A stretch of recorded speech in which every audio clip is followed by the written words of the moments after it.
నమస్తే, నేను మీ జర్నలిస్ట్ శంకర్ని.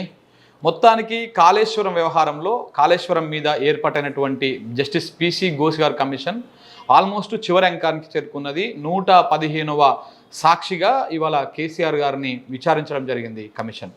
114వ సాక్షిగా హరీష్ రావు గారిని, 113వ సాక్షిగా ఈటల రాజేందర్ గారిని విచారించడం జరిగింది. అయితే చివరగా కేసీఆర్ గారిని విచారించారు. అయితే ఆ విచారణలో ఏం జరిగింది, ఇంకా కేసీఆర్ గారి విచారణ తర్వాత జస్టిస్ పిసి ఘోష్ గారి పూర్తిగా అయిపోయినట్టేనా, ఆ కమిషన్ విచారణ మొత్తం అయిపోయినట్టేనా, కాళేశ్వరం మీద అవినీతి జరిగిందా లేకపోతే లోపం ఉందా ఏముందా అనేది మొత్తం కొలిక్కి వచ్చినట్టేనా, రిపోర్టు ఎన్ని రోజులలో రాబోతా ఉంది వస్తే, ఇదే అంశం గురించి మనం సుదీర్ఘంగా చర్చిద్దాము. మనతో పాటు చర్చించడానికి వి ప్రకాష్ గారు మనతో పాటు ఉన్నారు. ఆయన కూడా ఇదే కమిషన్ ముందుకి 101వ సాక్షిగా ఆయన కూడా విచారణ ఎదుర్కోవడం జరిగింది. ఆయన అప్పుడు ఏం చెప్పారు, ఇప్పుడు కేసీఆర్ గారు ముందు ఏం ప్రశ్నలు వాళ్ళు అడిగిర్రు, ఇప్పుడు కేసీఆర్ గారి సమాధానం ఎట్లా ఉందనేది కొంత వారికి అవగాహన ఉంటుంది, వారికి తెలిసి ఉంటుంది ఇంటర్నల్గా ఏం జరిగింది అనేది వారు అడిగి తెలుసుకుందాం. నమస్తే సార్. నమస్తే శంకర్. మీరు వెళ్ళిరే సార్ అక్కడ కమిషన్ దగ్గర? అంటే నాకు నోటీస్ ఇవ్వలేదు, నేను నా అంతటి నేనుగా, ఎందుకంటే అందరూ ఇంజనీర్స్ కానీ మిగతా వాళ్ళు కానీ వాళ్ళ సబ్జెక్టు పరిమితమై మాట్లాడుతున్నారు. ఓకే. అయితే కాళేశ్వరం మీద ఒక సమగ్రమైన అవగాహనను జస్టిస్ గారికి ఇద్దాము వారికి, ఎందుకంటే వారు కూడా టెక్నీషియన్ కాదు. తర్వాత మన ప్రాంతంలో ఈ నీళ్ళ గురించి గోస గురించి వాళ్ళకి తెలిసే అవకాశం లేదు, ఆయన ఈ ప్రాంతం వాడు కాదు కాబట్టి. అయితే అందుకనే నేనే ఇనిషియేటివ్ తీసుకొని నేను ఒక అఫిడవిట్ ఇచ్చాను. అఫిడవిట్ ఇస్తే ఆయన మళ్ళీ దాని మీద నాతో మాట్లాడిన తర్వాత ఇంకా వివరంగా నాకు ఇస్తే బాగుంటుందని అడిగారు. ఆయన అడిగిన కొన్ని ప్రశ్నలు తర్వాత వివరంగా ఇవ్వాలనే ఉద్దేశంతో ఒక 20-25 పేజీల రిపోర్టు నేను ఇచ్చాను. దాంతోపాటుగా నేను చెప్పిన ప్రతి అంశానికి సపోర్ట్ చేసే డాక్యుమెంట్స్ ప్రభుత్వం దగ్గర నుంచే, ఇరిగేషన్ డిపార్ట్మెంటు, కాగ్ నివేదికకు మన ప్రభుత్వం ఇచ్చిన సమాధానం, రేవంత్ రెడ్డి గారి ప్రభుత్వం ఇచ్చిన సమాధానం అన్నీ కూడా సబ్మిట్ చేయడం జరిగింది. నాకు తెలిసి ఇవాళ కమిషన్ విచారణ చేసింది కేసీఆర్ గారిని. అక్కడికి బీఆర్కే భవన్ దగ్గరికి మీరు వెళ్ళారా? మీరు పోలే, కానీ మీకు కొంత అవగాహన ఉంటుంది, ఏం జరిగింది అనేది తెలిసే అవకాశం ఉంటుంది కదా, ఏం జరిగి ఉండొచ్చు వాళ్ళు? ఇప్పుడు ఆయన విచారణ నన్ను కూడా చేశారు, హరీష్ రావు గారిని కూడా చేశారు.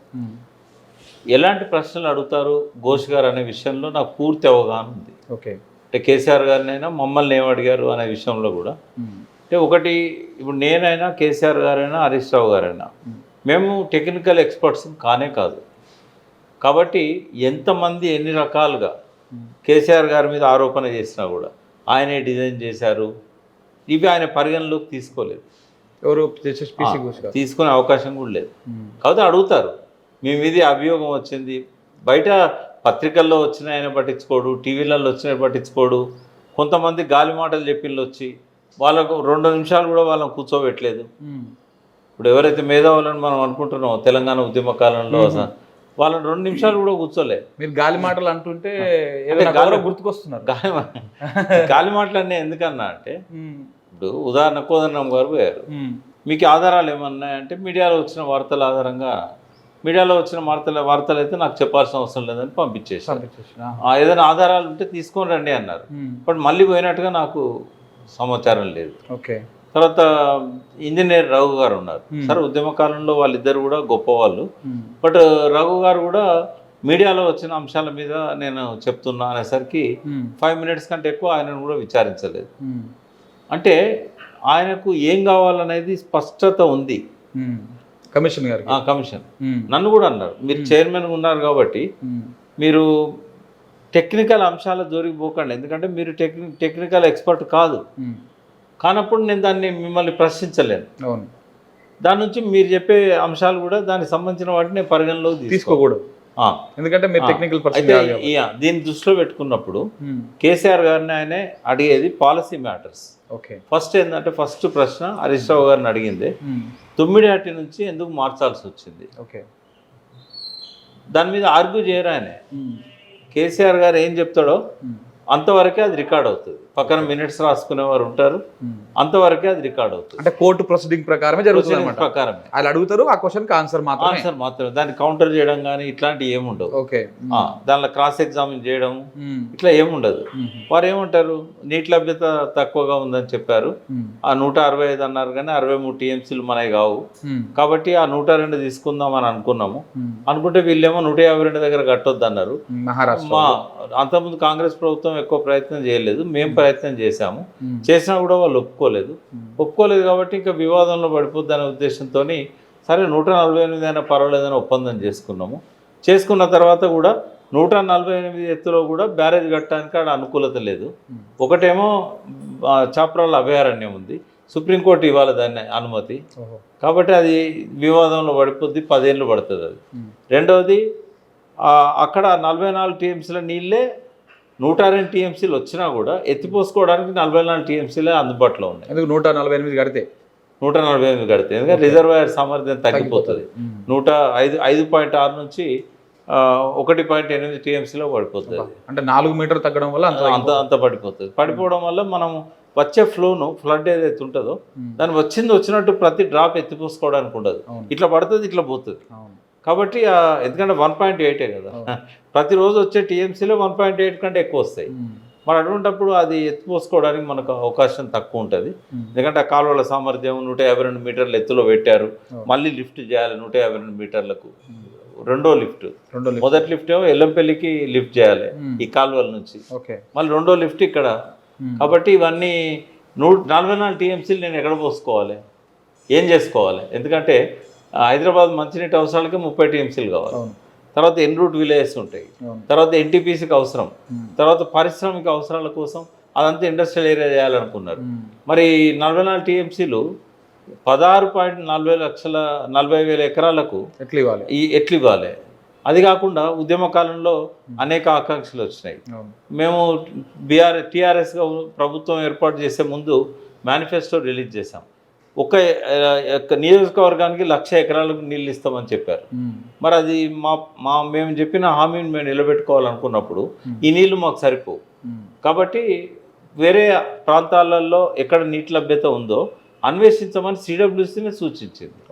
సిడబ్ల్యూసీ చెప్పింది కాబట్టి మేము వ్యాప్కోస్ వాళ్ళకి ఇచ్చాం ఎక్కడ అందుబాటులో ఉన్నాయి నీళ్ళని. అంటే కింద ఎక్కడో మేడిగడ్డ దగ్గర ఉన్నాయని చెప్పారు. చెప్పినప్పుడు వాళ్ళే డిపిఆర్ చేసి ఇక్కడ బ్యారేజ్ కట్టాలన్నారు వ్యాప్కోస్ వాళ్ళు. అన్న తర్వాత అక్కడ నుంచి నేరుగా మిడ్ మానేర్ తీసుకురావచ్చా అని చెప్పి మేము ప్రయత్నం చేశాం. ఎందుకంటే మిడ్ మానేర్కి అక్కడ నుంచి నేరుగా తీసుకొచ్చే మాట అయితే అన్నారం సుందిల్లో కూడా ఉండవు, కానీ అవకాశం లేదని ఇంజనీర్లే చెప్పారు. 100 ఉంటుంది, మిడ్ మానేర్ ఏమో 300 కాదు. ఇప్పుడు ఎట్లుంటుంది అంటే 100-300 సమస్య కాదు. అక్కడ నుంచి పైప్ లైన్ వేయరాదు, అక్కడ నుంచి సొరంగం తీయరాదు, అక్కడి నుంచి కాలువలు తీయరాదు. ఎందుకంటే మిడ్ మానేర్ ఎత్తు మీద ఉన్న కింద ఉంది. బట్ మధ్యలో తాడిచెర్ల ఓపెన్ కాస్ట్ మైన్ ఉంది, భూపాలపల్లి అండర్ గ్రౌండ్ మైన్స్ ఉన్నాయి, ఓపెన్ కాస్ట్ మైన్ ఉంది. అంటే మనం ఏం చేసినా అవి సింగరేణి కాలనీలలో పోతాయి. కాబట్టి ఆ రకంగా వీలు కాదు. ఈ స్టెప్ లాడర్ టెక్నాలజీ అని హనుమంతరావు గారు చాలా ఏళ్ల కింద ఆయన ఒకటి థియరీ ఎన్టీ రామారావు ముఖ్యమంత్రి ఉన్నప్పుడు పెట్టారు. అప్పుడు అడ్వైజర్ శ్రీరామకృష్ణ గారు దాన్ని సమర్థించారు. అంటే 13 బ్యారేజీలు కట్టి ఈ మేడిగడ్డ దగ్గర సూరారం అనే ఊరు ఉంటుంది, అంటే దానికో 2 కిలోమీటర్లే అక్కడ కట్టి అక్కడ నుంచి ఒక్కొక్క బ్యారేజ్ 13 బ్యారేజీలు కట్టి శ్రీరామ్ సాగర్ ప్రాజెక్టులో పోయమని చెప్పాడు ఆయన. అయితే అన్న మొదటి బ్యారేజ్ మేడిగడ్డ, సూరారం అంటే మేడిగడ్డ పక్కన ఉంటుంది. అయితే అది మేము సూచించింది. ఎన్ని కట్టమని చెప్పినప్పుడు 13 బ్యారేజ్ గోదావరి నది మీదనే, గోదావరి నది మీద ఎక్కడ నుంచి ఎక్కడ దాకా? శ్రీరామ్ సాగర్ దాకా. అంటే ఇక్కడ మేడిగడ్డ కానుంచి శ్రీరామ్ సాగర్ దాకా. అమ్మ 13 బ్యారేజ్, 2 కట్టినందుకే 3 కట్టినందుకే ఇంత హంగమ చేస్తున్నారు. 3 కాదు, కేసీఆర్ కట్టిన 5. ఇప్పుడు మేడిగడ్డ అన్నారా సుందిల్ల? 3. బట్ ఆయన పీరియడ్ లోనే సమ్మక్క పూర్తయింది. కింది అంటే కాళేశ్వరం భాగం కాదు కదా, కాళేశ్వరం భాగం కాకపోయినా గోదావరి మీద బ్యారేజ్ లో. వాటి వల్ల ఏమైందంటే ఇప్పుడు 350 కిలోమీటర్ల వరకు దాదాపుగా నీరు నిల్వ ఉన్నది గోదావరిలో. అట్లా అయితే అదే ఆయన చెప్పేది ఏంటంటే సాధ్యం కాదని చెప్పి, సరే కనీసం మరి ఎందుకు అగ్రిమెంట్ చేసుకున్నారని ప్రశ్న వస్తుంది. మన ఇంకో సోషల్ మీడియా పెద్ద మనిషి బేగంపేటలో ఆర్భాటంగా ప్రత్యేక విమానం దిగి భారీ ఎత్తున ఊరేగింపుగా వచ్చి అంటే ఎందుకు ఆ సంరంభం అని అంటే పెండింగ్లో చాలా కాలంగా ఉన్న పెన్గంగా బ్యారేజ్ ఉంది, లోయర్ పెన్గంగా ప్రాజెక్టు. అది ఇప్పుడు 1951లో కట్టాలనుకున్నారు. అది చెనాక కోరాట పేరుతోనే ఆయన ఒప్పందం చేస్తున్నారు. 3 బ్యారేజ్ మహారాష్ట్ర అండ్ తర్వాత దాంతో పాటుగా 148కి ఎందుకు ఒప్పందం చేసుకున్నాడు అంటే అక్కడ అంతకంటే వేరే గత్యంతరం లేదు. కనీసం ఆదిలాబాద్ ప్రజలకైనా అంటే పూర్వ ఆదిలాబాద్ ఇప్పుడు అస్ఫాబాద్ మంచిర్యాల వాళ్ళకన్నా ఇద్దాము అని చెప్పి ఒక సదుద్దేశంతో చేసుకున్నాడు. అంబేద్కర్ గారి పేరు మీద ఉన్న ప్రాజెక్ట్ అది ఉండాలన్న ఉద్దేశంతోనే. అదంతా అదివరకు 50,000 ఎకరాలు ఉండే, రాజశేఖర రెడ్డి గారు డిజైన్ చేసిన దానిలో 2 లక్షల ఎకరాలకు డిజైన్ చేశాడు. అయితే మళ్ళీ తర్వాత ఇది సాధ్యం కాదు, ఖర్చు ఎక్కువ అని చెప్పి 4,000 కోట్లు ఓన్లీ బ్యారేజ్కే అవుతున్నాయి తుమ్మినేటి దగ్గర. పోనీ 4,000 కోట్లు పెడదామన్నా కూడా 10 ఏళ్ళైనా పర్మిషన్లు వచ్చే పరిస్థితి లేదు. ఇంకోటి ఆ టెక్నికల్ ఇబ్బంది కూడా వచ్చింది. అది ఒక స్క్యూ పద్ధతిలో, ఇంజనీరింగ్ భాషలో స్క్యూ పద్ధతిలో కట్టాలి. ఇట్లుంటది కాబట్టి ఇట్లా డైరెక్ట్ కట్టడానికి లేదు. అయితే అటువంటి బ్యారేజీలు ఎక్కడ లేవు ప్రపంచంలో. ఒకవేళ కట్టినా కూడా అది నిలబడదన్న గ్యారంటీ లేదు, అనుభవం లేదు. అందుకని ఏమన్నాడంటే 2 లక్షల ఎకరాలకు ఇవ్వడానికి మనకు కేవలం 20 టీఎంసీలు సరిపోతాయి. ఇప్పుడు ఇక్కడ అయితే 148 నుంచి కాలువలు 152లో ఉన్నాయి. మళ్ళీ లిఫ్ట్ పెట్టాలి. ఈ లిఫ్ట్ అవాయిడ్ చేయడానికి ఏం చేసిండంటే కొంచెం పైన 2 కిలోమీటర్ల పైన తుమ్మిడేటికి వార్దా నది మీద బ్యారేజ్ కట్టుకుంటే ఇటు కడదామంటేనో వేణుగంగా మన దగ్గర లేదు. ప్రాణహిత కాన్ఫరెన్స్ కంటే పైన మహారాష్ట్ర ఇటు అయితేనో మన భూభాగం ఉన్నది, ఆదిలాబాద్ భూభాగం ఉంది, తెలంగాణ భూభాగం. అందుకని ఏం చేశా అంటే 2 కిలోమీటర్లు పైన బ్యారేజ్ ప్రపోజ్ చేశాడు. ఇది తుమ్మిడేటి కంటే ఖర్చు చాలా తక్కువ, అంటే 3 వంతులు, 3 1 వంతు అనుకో. ప్లస్ గ్రావిటీ ద్వారా పోతాయి. అది ఎత్తు మీద ఉంటది కదా, వరద ఎత్తు మీద ఉంటుంది. వాటర్ అవైలబిలిటీ ఉంటుంది అక్కడ 20 టీఎంసీలు ఉన్నది. కాబట్టి ఆదిలాబాద్ సరిపోతుంది. ఇక కింద వచ్చే నీళ్లు వేణుగంగలో వచ్చేటి మళ్ళీ మెడిగడకు వస్తాయి, మనం వాడుకోవచ్చు. అయితే మనకు ఇంకోటి ఏంటంటే మన అవసరాలు ఏంటి? ఇప్పుడు బ్యారేజ్ మార్చడంలో ఇంకొక ప్రధానమైన ఉద్దేశం, కొత్త ఆయకట్టు 18,25,000 ఎకరాలు, పాతది స్థిరీకరణ చేయాలని చెప్పి ఉద్యమకాలంలో డిమాండ్ వచ్చింది. పైనుంచి శ్రీరామ్ సాగర్ నీళ్ళు వచ్చే పరిస్థితి లేదు. ఇప్పుడంటే భారీ వర్షాలు పడ్డాయి కాబట్టి ఇప్పుడు కొద్దిగా వచ్చినాయి. కానీ 5 ఏళ్లకు ఒకసారి 2 సార్ల కంటే ఎక్కువ అలుగు దునుకపోయేది శ్రీరామ్ సాగర్. కాబట్టి దాన్ని దృష్టిలో పెట్టుకొని స్థిరీకరణకు కూడా అక్కడ అవకాశం కల్పించారు. మరి నీళ్లు బాగా కావాలి, 240 టీఎంసీలు కావాలి. ఎక్కడ దొరుకుతాయి మరి అన్ని టీఎంసీలు? అక్కడ సిడబ్ల్యూసీ చెప్పింది మీరు కిందికి పోతే మేడిగడ్డ దగ్గర 280 టీఎంసీలు ఉన్నాయని చెప్పారు. మరి ఎక్కడి నుంచి వచ్చినాయి? పైనేమో 165 టీఎంసీలే ఉన్నాయి, అన్న 102 టీఎంసీలే మీకు అదే అంటారు. ఆడెంత ఉందో గీడ అంతే ఉంది, ఉండదు అట్లా. ఎందుకంటే వీళ్ళకు నైసర్గిక స్వరూపం గురించి తెలియదు, కట్టేది గోదావరి మీదనా ప్రాణహిత మీదనా తెలియదు. ఇప్పుడు అదొరకు తుమ్మిడేట అనేది ప్రాణహిత మీద, ఇది గోదావరి మీద.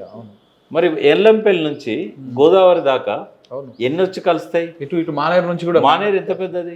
మానేరులో మోరంచ, మా రామప్ప చెరువు వాళ్ళు పట్టేది మోరంచెలకు వస్తుంది, గణపురం చెరువు మోరంచెలకు వస్తుంది, మోరంచె పోయి మానేరులో కలుస్తుంది. వీళ్ళకి ఏం తెలియదు వాటి గురించి. తెలియక ఏంటంటే ఏదేదో పిచ్చి పిచ్చిగా బాగుతూ ఉంటారు. బట్ అట్నుంచి ఇక్కడికి గోదావరిలో వచ్చి కలిసేటివే కాకుండా ఇటుపక్క అటుపక్క నుంచి అన్నిటికంటే ఎక్కువగా ప్రాణహిత మొదలైన దగ్గర నుంచి సిరివంచ దగ్గర గోదావరిలో కలిసేదాకా గడ్చిరోలు జిల్లా నుంచి సిరివంచ జిల్లా నుంచి అనేక వాగులు వచ్చి కలుస్తాయి. ఇటుపక్క నుంచి కూడా ఆదిలాబాద్ కరీంనగర్ జిల్లా నుంచి కూడా చాలా వాగులు కలుస్తాయి. ఇవన్నీ కలిస్తేనే ఇక్కడ 165 టీఎంసీల లభ్యత లేని కాడ ఆడ 280 టీఎంసీలు లభ్యమవుతాయని చెప్పి మనకు సిడబ్ల్యూసీ చెప్పింది. కాబట్టి అట్లా మార్చినామని చెప్పి కేసీఆర్ గారు వారిని కన్విన్స్ చేసే విధంగా. ప్రధానంగా ఈ మొత్తము కాళేశ్వరం మీద ఏర్పడినటువంటి కమిషన్ వ్యవహారంలో కూడా మొత్తము ఈ 3 బరాజుల మీదే ప్రధానంగా ఫోకస్ పెట్టినట్టుగా కనపడతాం. ఎందుకంటే ఈటల రాజేందర్ గారి విషయంలో విచారణప్పుడు అదే మాట్లాడారు. 3 బరాజులు మీరే డిసైడ్ చేసిరా, ఏ కమిటీ డిసైడ్ చేసింది, ఎవరు సూచించారు, ఎవరు నిర్ణయం అని నొక్కి అడిగినట్టుగా అనిపించింది వారు మాట్లాడిన విధానం బట్టి. తర్వాత హరీష్ రావు గారు కూడా డీటెయిల్డ్గా అన్ని డీటెయిల్స్ ఇచ్చినామని చెప్పారు. ఈ 3 బరాజుల మీద ఎక్కువ ఫోకస్ పెట్టినట్టు అనిపిస్తుంది. మీరు చూడలేదు జియో పిసి ఘోష్ గారిని అడిగింది ఏంటి అంటే ఈ 3 బ్యారేజ్ల పేర్లు మెన్షన్ చేసి వీటిలల్లా ఏమైనా అక్రమాలు జరిగాయా అంటే ఇర్రెగ్యులారిటీస్. అంటే ఇంజనీర్లు ఏమన్నా చేయాల్సిన విధంగా చేయలేదా, లేకపోతే నిర్లక్ష్యం చేశారా? ఎక్కడ కూడా కరప్షన్ అనే వర్డ్ లేదు. కరప్షన్ వర్డ్ లేనప్పుడు అవినీతి గురించి ఆయన ఎవరిని ప్రశ్నించట్లేదు. ఇంకోటి ఒకవేళ అవినీతి అంటున్నారు కదా, సింపుల్ కామన్ సెన్స్ క్వశ్చన్ చెప్తాను నేను. అవినీతి ఉన్నప్పుడు కంప్లైంట్ ఇవ్వాలి కదా, ఎక్కడ కంప్లైంట్ అవ్వాలి కదా, ఇవ్వాలి. ఈడీ దగ్గరనో, పోలీస్ స్టేషన్ దగ్గర, సిబిఐ దగ్గరనో, ఏసీబీ దగ్గరనో, ఎక్కడనో ఒకడ కంప్లైంట్ ఇవ్వాలి. ఈ రోజు వరకు ఇప్పుడు కేసీఆర్ మేడిగడ్డ స్టార్ట్ చేసింది 2016లో, 16-17లో. ఈ రోజు వరకు ఎక్కడ కూడా ఒక్క దగ్గర కంప్లైంట్ ఇవ్వాలి అవినీతి అని. పీసీ ఘోష్ గారి వారికి ఇచ్చిన దానిలో కూడా దీనిలో ఏమైనా అవినీతి జరిగిందా విచారించండి అని అడగలేదు. అవినీతే లేనప్పుడు, అవినీతి గురించి ఎవరు అడగనప్పుడు, ఎక్కడ కూడా ఒక్క ఎఫ్ఐఆర్ కూడా నమోదు కానప్పుడు ఆయన ఎందుకు దాని గురించి ఆలోచిస్తాడు? ఒకటి. బయట పిచ్చి పిచ్చిగా వాగుతూ ఉంటారు వాళ్ళు, నోరుంది కదా, ఎవరన్నా నచ్చి ఇట్లా టీవీ కొట్టం పెట్టంగానే ఇష్టం వచ్చినట్టుగా మాట్లాడుతూ ఉంటారు. వాళ్ళకేం తెలియదు కూడా. నేను ఈ మధ్య ప్రతి ఛానల్లో ఒక కథ చెప్తున్నా. కాళేశ్వరం అనేది ఒక ఏనుగు. ఈ విశ్లేషకులు, ఈ పరిశోధకులు, ఈ రాజకీయ నాయకులు, పార్టీలు, వీళ్ళు నలుగురు గుడ్డివాళ్ళు. ఓ గుడ్డివాడు పోయి తోక పట్టుకొని పాములాగా ఉంది కాళేశ్వరం అంటాడు, ఒకటి స్తంభం పట్టుకొని కాలు పట్టుకొని స్తంభం అంటాడు, ఇంకోటి చెవులు పట్టుకొని డొప్పలాగా ఉంది అంటాడు, ఇంకోడు ఏనుగు మధ్యలో పట్టుకొని గోడలాగా ఉంది అంటాడు. అంటే ఒక ఏనుగు నలుగురు గుడ్డి వాళ్ళు ఎట్లా అర్థం చేసుకొని వర్ణిస్తున్నారు, ఎట్లా చెప్తారో ఇప్పుడు దాన్ని విశ్లేషిస్తారు. ఇప్పుడు కాళేశ్వరం మీద ఒక 4-5 తప్ప, అంటే అందులో ఒకరిద్దరు ఇంజనీర్స్ కూడా కలిపాను నేను, శ్యాంప్రసాద్ రెడ్డి లాంటి వాళ్ళను, వెంకటరామారావు, శ్యాంప్రసాద్ రెడ్డి ఇట్లాంటి వాళ్ళు. ఇంజనీర్లు కాకుండా ఒక 2-3 కూడా లేరు దాని గురించి అర్థం చేసుకున్న వాళ్ళు. ఇంకా నన్ను అడిగితే వాళ్ళందరికంటే నువ్వు చాలా బెటర్. కనీసం కాళేశ్వరం మీద నేను ఒక 10 వీడియోలు విన్నాను. మేము చెప్పేటి గుడ్డిగా నమ్మకుండా నువ్వు చాలామందితో మాట్లాడి ఒక అండర్స్టాండింగ్కి వచ్చినావు. నీలాగా ఓ 10 మంది యాంకర్స్ ఉన్నారు కాళేశ్వరాన్ని అర్థం చేసుకున్న వాళ్ళు ఎంతో కొంత. బట్ ఈ మాత్రం నాలెడ్జ్ కూడా ఈ ప్రధాన రాజకీయ పార్టీల అధికార ప్రతినిధులకు కానీ, రాజ్యసభ నుంచి మొదలుపెట్టి వార్డు కార్పొరేటర్ దాకా ఎవరైతే మాట్లాడుతున్నారో వీళ్ళల్లో కానీ ఎవ్వరికీ అవగాహన లేదు. తర్వాత తెలంగాణ ఉద్యమాన్ని నడిపిన నాయకులలో కూడా ఒక్క కేసీఆర్ గారు, హరీష్ రావు గారిని పక్కకు పెడితే, అందులో టీఆర్ఎస్లో మంత్రులుగా పనిచేసిన ఒకరిద్దరిని పక్కకు పెడితే, ఆ పార్టీలో కూడా చాలా మందికి దాని మీద అవగాహన లేదు. అందుకే మొన్న హరీష్ రావు గారు ఆ పార్టీ నాయకులందరికీ ఒక మొదటిసారి ఇవ్వడం వల్ల చాలా మంది గింత కథ ఉన్నదా అని ఆశ్చర్యపోయారు. ఎమ్మెల్యేలు కూడా మన పీపీటీ నేను కూడా పోయినా సార్, అక్కడికి చాలా సింప్లిఫై చేసి చెప్పిన వారు. అంటే ఈ టీఎంసీలు, క్యూసెక్లు, ఈ సామర్థ్యాలు ఇవి అవి చెప్తే కొంత కాంప్లికేటెడ్ అయ్యి అర్థం కాదని చెప్పేసి చాలా సింప్లిఫై చేసి అది డిజైన్ చేసేటప్పుడు నేనున్నాను. అది డిజైన్ చేసి మీరు కూడా వచ్చారు మధ్య మధ్యలో కొన్ని అందించారు మీరు. అవును, అంటే అది చాలా మంచి ప్రయత్నం చేశారు హరీష్ రావు గారు. అయితే గమ్మత్ ఏంటంటే ఇదే పవర్ పాయింట్ ప్రజెంటేషన్ ఎన్నికల ముందు చేసి వీళ్ళు ఎలక్షన్ టైంలో ఎలక్షన్ అధికారం ఉన్నప్పుడు చేసి అసలు ఈ పరిస్థితి ఉండకపోయేది. సరే, ఏది ఏమైనా కూడా కేసీఆర్ గారిని అడిగే ప్రశ్నలలో ప్రధానంగా ఏముంటుందంటే, ఇవాళ అడిగిన వాటిల్లో కొంతమంది ఇంజనీర్లు ముఖ్యమంత్రి గారిని బాధ్యుల్ని చేస్తూ కొన్ని విషయాలు చెప్పారు. నాకు తెలిసి వాటి వరకే పరిమితం అయిన ఆయన 50 నిమిషాలల్లో అది విచారణ అయిపోయింది అన్నట్టు. నాకు కంపేర్ చేస్తే నేనే ఎక్కువసేపు ఉన్నా, నేను గంట సేపు ఉన్నా. హరీష్ రావు గారు అయితే 40 నిమిషాలు ఎంతో ఉన్నారు. అయితే వారు క్యాలిక్యులేటెడ్ అడుగుతారు. వారు అడిగే పద్ధతి నేను చూశాను. అన్నెసరిగా ఒక్కటి అడగరు. తర్వాత తన లోపల ఉన్న ఆలోచనలు కూడా అడగరు. ఆయన ఎవరైతే కేసీఆర్ గారి మీద అభియోగం చేశారో దాని వరకే పరిమితం అవుతాడు. అందులో చెప్పినవి నాకు తెలిసిందంటే, సుందిల్లా అన్నారం కిందికి జరపడం ఎందుకు జరిగింది అంటే, కొందరేమో అది టెక్నికల్గా వాళ్ళకు తెలుసు అన్నారు, కొందరు ముఖ్యమంత్రి గారు నిర్ణయం తీసుకున్నారు కాబట్టి మేము దాన్ని చేసామన్నారు. అయితే కరెక్ట్గా డిజైన్ చేసిన వ్యక్తి నరేందర్ రెడ్డి గారు. ఆయన ఏమన్నాడంటే, నాకు కావాల్సినంత సమయం లభించలేదు, తొందరగా చేయమని చెప్పి నా మీద ఒత్తిడి చేశారు. ఆ ఒక్క ఆరోపణను కేసీఆర్ గారిని అడుగుతారు. మళ్ళీ ఎందుకు జరిపారు మీరు అనేది కూడా అడుగుతారు. తుమ్మిడట్ ఎందుకు చేయలేదు అని ఎట్లా అడిగారు, ప్రాణహితను సుందిలను ఎందుకు కిందికి జరిపారు అన్నారా సుందిల్లా. అయితే ఇక్కడ ఏంటంటే వాటికి మంచి రీజన్స్ ఉన్నాయి. అవి కేసీఆర్ గారికి తెలుసు. ఎందుకు అంటే సుందిల దగ్గర ముంపులో కోల్ మైన్స్ వస్తున్నాయి, గోదావరి ఖని, కాబట్టి ఇంకోటి జనావాసాలు వస్తున్నాయి బాగా. అందువల్ల ఒక 5 కిలోమీటర్స్ జరపాల్సి వచ్చింది. అన్నారం దగ్గర కూడా ఒక వాగు, అది రిజర్వాయర్లోకి రావాల్సింది బయట ఉంటుంది. దాంతో పాటుగా ఇంకా కొన్ని జాగ్రఫికల్ సమస్యలు వచ్చినాయి, తర్వాత ముంపు సమస్య వచ్చింది, ఫారెస్ట్ భూములు ఉన్నాయి. ఇవన్నీ వ్యాప్కోస్ వాళ్ళు డిజైన్ చేసినప్పుడు వాళ్ళు కంటూర్ మ్యాప్స్ను ఈ గూగుల్ మ్యాప్స్ పెట్టుకొని చేస్తారు. మేడిగడ్డ దగ్గర కూడా కొంత ఇరుకుగా అవుతుందంట గోదావరి దగ్గర. ఆ సూరారం దగ్గరకు మేడిగడ్డ దగ్గరకు వచ్చేసరికి కొద్దిగా వెడల్పు తగ్గుతుంది, అది కూడా ఒక కారణము. తర్వాత కొన్ని వాగులు వచ్చి కలిసేటివి ఉన్నాయి, వాటిని బైపాస్ చేయడానికి ఇట్లా చేశారు. సరే, ఏది ఏమైనా కూడా ఏ బ్యారేజ్ నిర్మాణంలో కానీ కేసీఆర్ గారి జోక్యం తొందరగా చేయమన్నాడు తప్ప ఎవరైనా అడుగుతారు. ఆత్మహత్యలు అవుతున్నాయి రైతులై, అప్పటికే 30,000 మంది చనిపోయారు 20 ఏళ్లలో. తొందరగా నీళ్ళు ఇవ్వాలనే తపన తప్ప కేసీఆర్కు వేరేముంటుంది. కాబట్టి ఆయన 3 షిఫ్ట్లలో ఇంజనీర్లను రిక్వెస్ట్ చేసి పనిచేయించాడు. ఆయన మేధస్సు రంగరించి రాత్రింబవలు కష్టపడి కట్టినా అని చెప్పింది ఏదైతే ఉన్నదో అది ఈ నీళ్లను ఎట్లా కాలువలో తీసుకుపోవాలని పర్యవేక్షించడం. అంటే ఈ బ్యారేజీలనేమో పర్యవేక్షించాడు. రాత్రి 3 గంటలకు కూడా నిద్రపట్టకపోతే వచ్చి స్క్రీన్ మీద ఏం జరుగుతుందని సీసీ కెమెరాలు అక్కడ పెట్టి ఆయన లింక్ పెట్టుకునేవాడు. అవునంట, అట్లా పర్సూ చేసిండు. కాబట్టి ప్రపంచంలోనే ఒక రికార్డు 3 ఏళ్లలో కంప్లీట్ చేయడం. బట్ అది కాదు, ఆయన మేధస్సు రంగరించింది ఎక్కడ అంటే ఆయన తెలంగాణలో ఎక్కడ వాగున్నదో తెలుసు, ఎక్కడ మిట్ట ఉన్నదో తెలుసు, ఎక్కడ పొలాలు నీళ్ళు వస్తున్నాయి, ఎక్కడ వస్తలేవు. తను ఇచ్చిన 1,00,000 ఎకరాలకు నీళ్లు ప్రతి నియోజకవర్గంలో ఇస్తానని చెప్పి హామీ ఇచ్చాడు కదా, ఆ హామీని దృష్టిలో పెట్టుకొని కాలువలను మళ్లించాడు, పైపులను మళ్లించాడు. అంతవరకే తప్ప బ్యారేజీల డిజైన్లలో కానీ ఎక్కడ కూడా ఆయనకు సంబంధం లేదు. ఇదే విషయాన్ని ఆయన చెప్పుకుంటాడు. సో ఇంకా దీంతో పాటు ఇంకా ఏమన్నా అడిషనల్ గా అడిగి ఉంటారు. ఎందుకంటే మేడిగడ్డ ఖర్చు ఎందుకు పెరిగింది అంటారు. ఆ మేడిగడ్డ ఖర్చు 1,800 కోట్ల నుంచి 4,000 కోట్లకు పైన అయింది. 4,600 కోట్లు. ఎందుకు అని అంటే మేడిగడ్డలో పియర్స్ పెరిగినాయి. అది వరకు వ్యాప్కోస్ ఇచ్చిన నంబర్ కంటే పియర్స్ ఎక్కువైనాయి.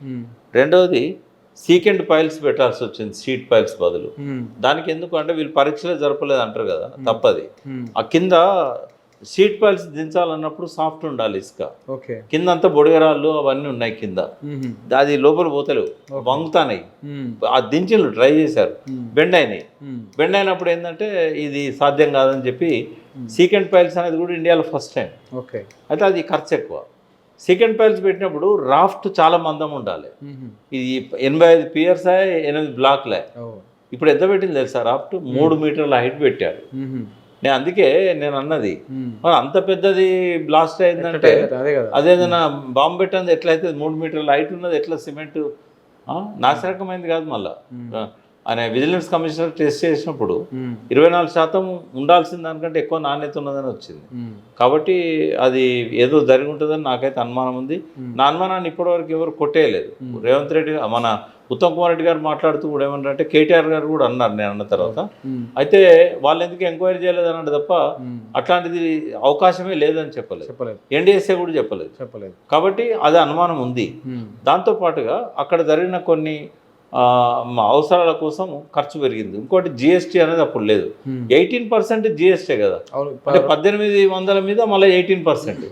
అప్పుడు కాస్ట్ పెరుగుతుంది. తర్వాత ఒక బీటీ రోడ్డు 16.5 కిలోమీటర్లు వేశారు. ఎందుకంటే అప్రోచ్ రోడ్ లేదు దానికి. తర్వాత 2 వాగులను డైవర్షన్ చేయడానికి సపరేట్ కాలువల్లాగా కట్టాల్సి వచ్చింది. లేకపోతే కన్స్ట్రక్షన్ ఏరియాకి అవి ఇబ్బంది కలిగిస్తున్నాయి. తర్వాత కాపర్ డ్యామ్ ఖర్చాల్లో పెట్టలేదు వాళ్ళు, వ్యాప్కోస్ వాళ్ళు. అంటే ఇట్లాంటి ఒక 9-10 కాంపోనెంట్స్ అడిషనల్గా యాడ్ అయినాయి. తర్వాత స్టీలు ఉండాల్సిన దానికంటే చాలా ఎక్కువ పెట్టాల్సి వచ్చింది. ఎందుకంటే ఇప్పుడు రేడియల్ గేట్స్ ఉన్నాయి. రేడియల్ గేట్స్కు 200 టన్నులు సరిపోద్ది అనుకోండి ఒక్కో దానికి. 250 టన్నులు అవసరం, 230 టన్నులు అవసరమైంది. అక్కడ ఒక్కొక్క గేటు 30 టన్నులు 50 టన్నులు పెరుగుకుంటూ పోయింది. ఆ 30-50 టన్నులు పెరిగితే 85 గేట్లు పెరుగుతుంది. సిమెంట్ కాంక్రీట్ కూడా బాగా పెరిగింది. రాఫ్ట్ మందం పెరిగినందుకు పియర్స్ మందం పెరిగింది. ఎందుకంటే అక్కడ ఫ్లాష్ ఫ్లడ్స్ వస్తాయి. ఫ్లాష్ ఫ్లడ్స్ తట్టుకునే విధంగా నిర్మాణాలు ఉండాలి. అంటే ఇట్లా 7-8 కాంపోనెంట్స్ పెరిగేసరికి ఆ ఖర్చు 1,800 నుంచి 4,600 కోట్లకు పోయింది. అంటే ఇట్లాంటి అంశాల మీద ఆయన ముఖ్యమంత్రిగా పనిచేశారు కాబట్టి ఆయనకు అవగాహన ఉంటుంది వీటి మీద.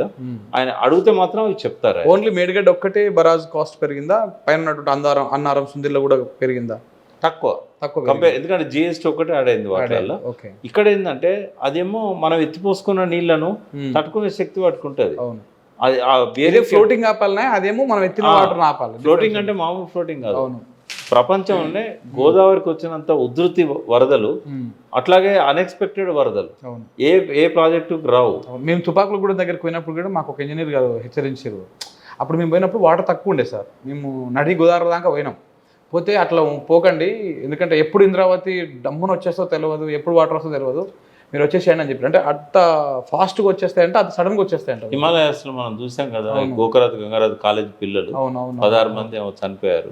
అంటే అప్పటిదాకా నది ఎండిపోయినది, రాళ్ళ మీద ఎక్కి సెల్ఫీలు తీసుకుంటా అంటే ఒక్కసారి వరద వచ్చి అలానే మునిగిపోయి బయటికి రాలేక కొట్టుకపోయారు. అట్లా జరుగుతుంది, ఎందుకంటే పైన డ్యాములు ఉన్నాయి కాబట్టి ఆ డ్యాములలో ఒక్కసారి గేట్లు తెరిస్తే వస్తూనే ఉంటాయి, ఎటువంటి హెచ్చరికలు ఉంటాయి. అయితే మీరు ఇప్పుడు మేడిగడ్డ గురించి కాస్ట్ గురించి మాట్లాడారు. నేను ఒకరి పేరు తీసుకోవచ్చు తీసుకోరాకూడదు. నేను మన రీసెంట్గా ఆంధ్రజ్యోతి పత్రికలో ఒక ఎడిటోరియల్ కాలంలో చూసిన సార్ నేను.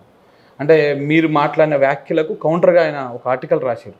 అంటే ఒక వితండవాదం చేస్తూ ఉన్నారు, బాంబులు పెట్టి పేల్చిరని, ఇవన్నీ చేసిరని, మీరు విచారణ చేయొచ్చు కదా అని చెప్పేసి రాసే క్రమం లోపల విచారణ అంటే అప్పటికి ఎన్నికల కూడా వచ్చింది, ఇవన్నీ వచ్చింది, వారి అవగాహన లేకుండా ఎఫ్ఐఆర్ నమోదు చేశారు. అయితే ఇక్కడ ఆయన మాట్లాడుతూ ఎంత మిస్లీడ్ చేస్తున్నారంటే 25,000 కోట్లు దుర్వినియోగం అయిపోయినాయి అని అందులో ఫిగర్ రాశారు. కాళేశ్వరం మొత్తం మీద పెట్టిన ఖర్చు కేసీఆర్ దిగిపోయినాటికి 93,700 కోట్లు ఏమో. ఓన్లీ బరాజ్ ఒక్కదానికి 25,000 కోట్లు అని రాశారు. బ్యారేజ్కి అయింది 4,600 కోట్లు. తర్వాత ఈ 2 బ్యారేజ్లకు కూడా 3 బ్యారేజీలు కలిపితే కూడా 8,000 కోట్లు దాటలేదు, 8,000-9,000 కోట్లు దాటలేదు. అంటే అడిషనల్గా అయింది 9,000 కోట్లు. మిగతా ఖర్చు అంతా కూడా ఎక్కడ పెరిగిందంటే ఈ ఆయకట్టు పెంచారు కదా బాగా, దానివల్ల అనేక అడిషనల్ స్ట్రక్చర్స్ వచ్చాయి. ఇప్పుడు రాజశేఖర రెడ్డి గారు 16,40,000 ఎకరాలకి వేయాలనుకున్నారు, బట్ అప్పుడు కట్టింది 14 టీఎంసీల కెపాసిటీ. ఇప్పుడేంటంటే 141 టీఎంసీలు. మల్లన్న సాగర్ అయితే అప్పటి ప్రాజెక్ట్ రిపోర్ట్లు లేదు. కొండపోచమ్మ సాగర్ జస్ట్ ఒక 1 టీఎంసీ 1.5. తర్వాత కొండపోచమ్మ సాగర్ కూడా చిన్నదే ఉండే, అప్పుడు దాన్ని 8 టీఎంసీలతో చేయాలనుకున్నారు. రంగనాయక సాగర్ కానీ రంగధామ సాగర్, రంగనాయక సాగర్, తర్వాత అన్నపూర్ణ రిజర్వాయర్, ఇవన్నీ కూడా తర్వాత యాడ్ అయినాయి కదా. వీటన్నిటి కెపాసిటీలు పెంచడం వల్ల మనకు ల్యాండ్ అక్విజిషన్ బాగా పెరిగింది. ల్యాండ్ అక్విజిషన్ కూడా 1,50,000 రూపాయలకు ఒక ఎకరం అని లెక్క కట్టారు. ఇది 12 లక్షల నుంచి 19 లక్షలు ఇచ్చారు, మినిమం టు మ్యాక్సిమం. మరి భూసేకరణ, భూమి ఎక్కువ అయింది, ముంపు ఎక్కువ అయింది, కాస్ట్ పెరిగింది. తర్వాత జిఎస్టీ, వీటన్నిటికీ కొత్తగా వచ్చింది రిహాబిలిటేషన్, మళ్ళీ కొత్తగా వాళ్ళకి ఏర్పాటు చేయాలి అవన్నీ. మరి ఇవన్నీ ఇంకోటి సొరంగాల సైజు అంతే ఉంది కానీ బాహుబలి పంపులు పెట్టాల్సి వచ్చింది. తర్వాత కాలువల నిడివి పెరిగింది, ప్రెజర్మెంట్స్ పెరిగింది. ఈ లెక్కలని మనం రెగ్యులర్ కలిసినప్పుడల్లా మాట్లాడుకునేటివే సార్. ఇప్పుడు కాళేశ్వరం కమిషన్ ఆల్మోస్ట్ క్లోజ్ అయినట్టేనా ఇవాళకి? మళ్ళీ దాన్ని ఇంకా కొంతమందిని మళ్ళీ విచారించే అవకాశాలు ఏమైనా ఉన్నాయా? ఇంకా క్లోజ్ అయిపోయినాయా? రిపోర్ట్ ఎప్పటిలోకి వచ్చే అవకాశం ఉంది? వాస్తవంగా హరీష్ రావు గారిని, కేసీఆర్ గారిని పిలవాల్సిన అవసరమే లేకుండే. వారికి నోటీసులు ఇవ్వడం అనేది అవసరమే లేకుండే. ఎందుకంటే ఇందులో ఇన్వాల్వ్ అయిన ఇర్రెగ్యులారిటీస్ అన్నారు. ఇర్రెగ్యులారిటీస్ అన్నప్పుడు టెక్నికల్ అంశాలు ఉంటాయి. వాళ్ళిద్దరు కూడా టెక్నికల్ పర్సన్స్ గారు. వాళ్ళకి ఏం తాపత్రయం ఉంటుంది, నీళ్లు తొందరగా కావాలని ఉంటుంది. అంతేగాని ఈ టెక్నికల్ అంశాలు దొరికి వారు బోర్ అనే సంగతి పిసి ఘోష్ గారికి తెలుసు. కానీ కేసీఆర్ గారి మీద కొన్ని అభియోగాలు వేశారు కాబట్టి, నరేందర్ రెడ్డి లాంటి వాళ్ళు పర్టికులర్గా సెంట్రల్ డిజైన్స్ ఆర్గనైజేషన్ ఏదైతే ఉన్నదో మన స్టేట్ది, నాకు సమయం ఇవ్వలేదు అని చెప్పడం, తర్వాత నీళ్లు ఖాళీ చేయొద్దు అన్నారని, రిపేర్ల కోసం మాకు అవకాశం ఇవ్వలేదని, ఇట్లాంటి కొన్ని ఇంజనీర్లు చెప్పారు O&M. దానివల్ల పిలవాల్సి వచ్చింది. ఇందులో దాదాపుగా విచారణ పూర్తయిందని అనుకుందాం. ఎందుకంటే కేసీఆర్ గారు చెప్పింది కానీ, హరీష్ రావు గారు చెప్పింది కానీ, ఏమన్నా కాంట్రవర్షియల్ ఉంటే దానికి సంబంధిత ఇంజనీర్లనో లేకుంటే అధికారులను పిలిచి అడిగే అవకాశం ఉంటుంది. అట్లాంటివి అయితే వారు ఏం ప్రశ్నలు అట్లాంటివి అడగలేదు, వీరేం చెప్పలేదు నాకు తెలిసినంత వరకు, అడిగే అవకాశం కూడా లేదు. రెండవది ఏంటంటే ఇంకా అడిషనల్గా విచారించాల్సిన సాక్షులు ఎవరు లేరు. ముఖ్యమైన సాక్షులు అయితే ఒక్కొక్క 2 సార్లు 3 సార్లు కూడా వచ్చారు. కానీ ఇక్కడ ఒక ఆశ్చర్యకరమైన విషయం చెప్పాలి. కాళేశ్వరము పియర్ గుంగింది ఎలక్షన్ నోటిఫికేషన్ వచ్చినాక, అంటే షెడ్యూల్ వచ్చినాక, 16 తారీఖు నాడు షెడ్యూల్ వచ్చింది, 21 నాడు కుంగింది. అంటే అక్కడి నుంచి మనం క్రానలాజికల్గా చూస్తే ప్రతి దానికి ఒక సంబంధం కనబడుతూ ఉంటుంది. మరి జూలై 22 1922 జూలై 15. చరిత్రలో ఎన్నడూ లేనంత 28,75,000 క్యూసెక్కులు వస్తే తట్టుకున్న మేడిగడ్డ మరి పటేల్ మన ఎందుకు ఆ రోజే పేరు గుంగింది? అప్పుడు ఉధృతి లేదు, వరద లేదు, గేట్లు స్కూల్గా ఉంది, శాంతంగా ఉంది గోదావరి. పరుగులు లేదు, ఏం లేదు. కొన్ని నిండా ఉన్నాయా నీళ్ళు అంటే కాదు. చాలా మంది తెలియదు. 11 టీఎంసీలు అంటే 16 టీఎంసీలు ఉండాల్సింది 16 ఉండాలి. ఎన్నడూ 16 పెట్టలేదు. 16 ఉన్నప్పుడు ఎప్పుడు గేట్లు వేయలే. కాబట్టి 11 టీఎంసీలో ఉన్నాయి. నిశ్చలంగా ఉంది గోదావరి, ఎటువంటి డిస్టర్బెన్స్ లేదు. అంత పెద్ద శబ్దంతో ఎట్లా పలుకుతుంది? సరే, అది ఎట్లున్నా కూడా ఇవన్నీ కూడా ఏంటంటే కావాలని చెప్పేసి ఇట్లా 21 నాడు కుంగింది, 23, 24 నాడు అంటే ఎలక్షన్లకు ముందు ఇది జరిగిందా? అవును. ఇక ప్రతి దాన్ని నువ్వు దృష్టిలో పెట్టుకో. పెద్ద సభ జరిగింది వరంగల్లో మొన్న. సభ కంటే జస్ట్ 2 రోజుల ముందు ఎన్డీఎస్ఏ రిపోర్ట్ వస్తుంది. అది ఎప్పుడు ఎన్డీఎస్ఏ రిపోర్ట్ అంతకంటే ఎప్పుడో రాసింది అది. అంటే 3-4 నెలల నుంచి అది నలుగుతా ఉంది. నన్ను ఒక అడ్వకేట్ కూడా అన్నాడు, మీరు పిటిషనర్ ఉండండి, ఆ రిపోర్ట్ బయట పెట్టమని నేను కేసు వేస్తాను కూడా అన్నాడు. అంటే అప్పటికి 3 నెలల ముందు అన్నాడు. అంటే పేపర్లో వచ్చింది, రిపోర్ట్ వచ్చినట్టుగా రేవంత్ రెడ్డికి ఇచ్చినట్టు కూడా వచ్చింది, కానీ బయట పెట్టలేదు. మూడోది మార్చి 18కో 23కో ఎప్పుడది చాలా రోజుల క్రితం 2020 ఈ సంవత్సరమా ఈ సంవత్సరం 25 కాదు 25నే మార్చి నెలలో విజిలెన్స్ కమిషనర్ గారు గోపాల్ గారు ఒక లేఖ ఇరిగేషన్ సెక్రటరీ రాశారు. అది హరీష్ రావు గారు పోయే ముందు ఎందుకు వస్తుంది బయటికి? ఆ లేఖ బయటికి రాగానే 17 మంది మీద చర్య తీసుకోవాలని చెప్పి క్యాబినెట్ మీటింగ్లో పెట్టి, అది ఎప్పుడు కరెక్ట్గా హరీష్ రావు గారు విచారణ పోయే ముందు.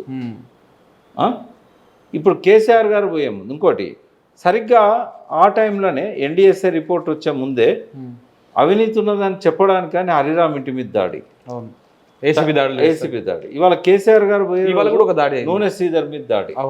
అంటే ఈ సంస్థలన్నీ ఏసీబీ కావచ్చు, ఇక్కడ మన స్టేట్ గవర్నమెంట్ పరిధిలో ఉన్నాయి, తర్వాత అక్కడ ఉన్న ఎన్డీఎస్ఏ కావచ్చు, అటు బీజేపీ కావచ్చు, ఇటు కాంగ్రెస్ కావచ్చు, ఒక పద్ధతి ప్రకారం కేసీఆర్ను ఒక దోషిగా నిలబెట్టే ప్రయత్నం చేయడానికి, ప్రజల దృష్టిని మళ్లించడానికి. ఇప్పుడు ఏసీబీ దాడుల మీద జనం చూస్తారు, సెన్సేషన్, అన్ని టీవీలలో అదే నడుస్తుంది. కేసీఆర్ ఇక్కడ పోయిన విషయం ఎక్కువ కవర్ కాదు. అంటే ఇవన్నీ చూస్తే ఒక కుట్రలు అనేటివి ఎట్లా జరుగుతున్నాయి అనేది జనానికి అర్థం కావాలి.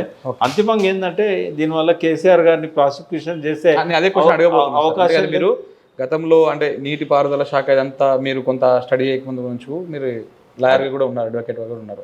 ఇప్పుడు కమిషను మొత్తం విచారించింది, ఆల్మోస్ట్ అయిపోయిందని అనుకుందాం. అంటే ఇప్పటిదాకా అయితే ఫైనల్కి వచ్చేసింది. ఇప్పుడు ఇందులో ఎవరినైనా ప్రాసిక్యూట్ చేసేటువంటి అవకాశం ఉందా? ఇప్పుడు హరీష్ రావు గారినో లేకపోతే కేసీఆర్ గారిని ఎవరైనా చేసేటువంటి అవకాశం? ఇప్పటి వరకు అయితే వారు ఎక్కడ తప్పులు చేసినట్టుగా కమిషన్ ముందట ఎవరు కూడా చెప్పలేదు, నిర్ధారణ కాలేదు. కాబట్టి ఏ రకంగా కూడా వారిని ప్రాసిక్యూట్ చేసే అవకాశం లేదు. తర్వాత వారు ఇచ్చే రిపోర్ట్ కూడా కొన్ని టెక్నికల్ అంశాలల్లో కొంత నిర్లక్ష్యము, అశ్రద్ధ ఇట్లాంటి విషయాల మీద వస్తుంది తప్ప ఇక్కడ ఏదో అవినీతి జరిగింది, ఇక్కడ ఇన్ని కోర్టు జరిగింది, ఇట్లాంటివి ఏముండవు. అట్లాంటి ఇంకోటి క్రిమినల్ ఇంటెంట్ అనేది చాలా ఇంపార్టెంట్. ప్రాసిక్యూషన్ చేయాలంటే ఇంటెన్షన్ ఉండాలి. అంటే మేడిగడ్డ పియర్ కూలాలని ఇంజనీర్ అనుకుంటాడా? కూలాలని కడతారా? అవును. కాబట్టి నవైగా వాళ్ళను, తర్వాత ఆఫ్ఘాన్స్ వాళ్ళను, ఎందుకంటే సుందిలో కట్టింది నవైగా, ఆఫ్ఘాన్స్ వాళ్ళు అన్నారం కట్టారు, మేడిగడ్డ కట్టింది ఎల్లంటి, వాళ్ళను కూడా విచారించారు. ఎక్కడ కూడా ఎవరు ముఖ్యమంత్రి గారి మీద, హరీష్ రావు గారి మీద ఏ ఆరోపణలు చేయలే, ఇంజనీర్ల మీద కూడా ఏ ఆరోపణలు చేయలే. ఎల్లంటి మొదటిసారిగా ఎన్డీఎస్ఏ రిపోర్టును తప్పు అని చెప్పింది. అంటే ఒక్కొక్క దగ్గర ఒక్కొక్క తీరు చెప్పారు మీరు, ఏది కరెక్ట్ అనుకో. కాబట్టి పీసీ ఘోష్ గారు చాలా నాలెడ్జ్ ఉన్న జడ్జి, ఆయన అనుభవం ఉన్న జడ్జి. ఆయన తప్పుడు నిర్ణయాలు తీసుకుంటారని, ఒత్తిడిలో లొంగుతాడని నేనైతే అనుకోవట్లేదు. ఎందుకంటే 5 తరాలుగా భారతదేశం గర్వించదగ్గ జడ్జీలు వాళ్ళ కుటుంబాలలో ఉన్నారు. ఫస్ట్ బ్రిటిష్ ఇండియాలో ఫస్ట్ జడ్జి వాళ్ళ 5వ తరం తాత. కాబట్టి న్యాయంగానే విచారణ జరిగింది అనుకుందాం. రేపు రిపోర్ట్ కూడా ఆ రకంగానే వస్తుంది. ఒకటి సార్, ఇప్పుడు కాళేశ్వరం మీద చాలా రూమర్స్ అనుకోవచ్చు, చాలా ప్రాపగండా అనుకోవచ్చు, రకరకాల మనం ఆల్మోస్ట్ ఒక 2018 నుంచి ఇప్పటిదాకా దాదాపు ఒక సుదీర్ఘకాలం పాటు ఆల్మోస్ట్ ఒక 8 సంవత్సరాలు 9 సంవత్సరాలు చర్చ, నెగిటివ్ ప్రాపగండా. ఆ ప్రాపగండా మొత్తానికి ఈ రిపోర్టు చెక్ పెట్టే అవకాశం ఉంటుందా? కాళేశ్వరానికి క్లీన్ చిట్ ఇచ్చేటువంటి అవకాశాలు కనపడతాయి. అంటే ఇక్కడ పియర్ గుంగింది వాస్తవం. కొన్ని అన్నారం ప్రాజెక్ట్లో కొన్ని చిన్న చిన్న సీపేజెస్ వచ్చినాయి, బుంగలని నేను అన్నాను, వాస్తవం. ఇవి ఎందుకు జరిగినాయి అనే దాని మీద ఘోష్ గారికి అర్థమయ్యే ఉంటుందని నేను అనుకుంటున్నా. నేను కూడా చెప్పాను. ఎందుకు అంటే ఏ ప్రాజెక్ట్ అయినా స్టెబిలైజ్ అవ్వడానికి టైం పడుతుంది. ఓకే, ఇప్పుడు కట్టంగానే వెంటనే పర్ఫెక్ట్ ఉండవు. బాల్యారిష్టాలు అంటారు కదా, పిల్లోడు పుడతాడు కొద్దిగా మెకానికల్ డిఫెక్ట్స్ అని పుడతాడు వాడు. చిన్న చిన్న అవసరాల కోసం డాక్టర్ దగ్గరికి ఏడాది లోపల 20 సార్లు తిరుగుతాం. ఈ ప్రాజెక్టులు అది కూడా అట్లే ఉంటుంది. అయితే మనకు ఒక రాంగ్ టైంలో ఆ ప్రాజెక్టు ఇనాగ్రేట్ అయింది. అంటే తెలిసి కాదు, తెలియక. ఎందుకంటే కోవిడ్ వస్తుందని ఎవరు కలగలరు. ఈయన తొందరగా ఇవ్వాలనుకున్నాడు. జూన్లో దానికి 21 జూన్ 19లో ఇనాగ్రేట్ చేశాడు. చేసిన తర్వాత వరద ఉధృతి మార్చ్ ఏప్రిల్ దాకా ఉన్నది.